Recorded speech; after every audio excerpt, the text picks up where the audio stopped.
Démarrons l'actualité internationale par le procès d'Ali Mohamed Ali ibn al-Rahman qui doit débuter le 5 avril devant la Cour pénale internationale.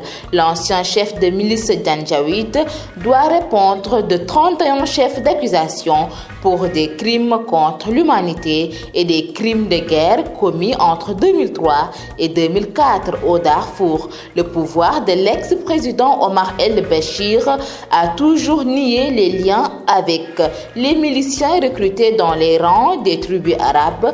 Le procureur entend prouver le contraire. En République centrafricaine, le gouvernement a vivement rejeté les accusations d'exaction portées par la haute commissaire aux droits de l'homme de l'ONU à l'encontre de son armée et de ses alliés russes. Ces derniers sont notamment accusés de violences sexuelles, d'actes de torture et de traitements inhumains. Selon l'ONU, la responsabilité incombe à l'État centrafricain.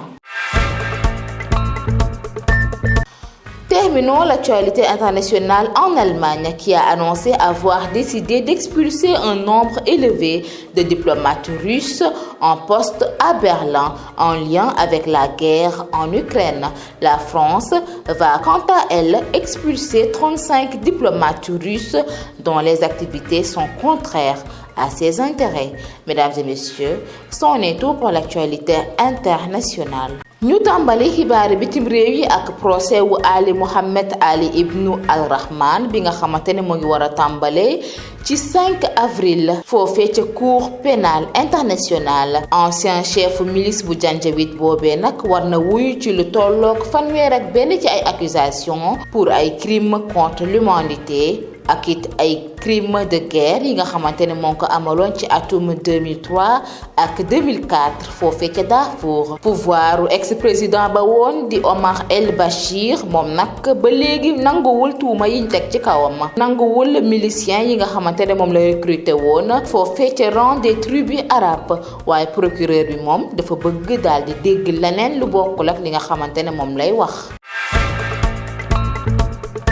ca Centrafrique, gouvernement ba nanguwul benn yoon accusation yi nga xamante ne moom la leen waa haute commissaire aux droits de l'homme bu ONU daal di teg ci lu soxal armée beeg allié Russie. Ñoom nag liñ leen tuumaal mooy ay violences sexuelles yuñ doon amal, ay ñaawteef jëmale ko ci ay nit. ONU nag dafa jàpp ne responsabilité bi yépp état centrafricain bi la. ñu jeexale xibaari bitim réew yi ak réew mu Allemagne mi yëgle ne dina dàq diplomate russe yu bari te ñuy liggéeyee foofee ca Berlin.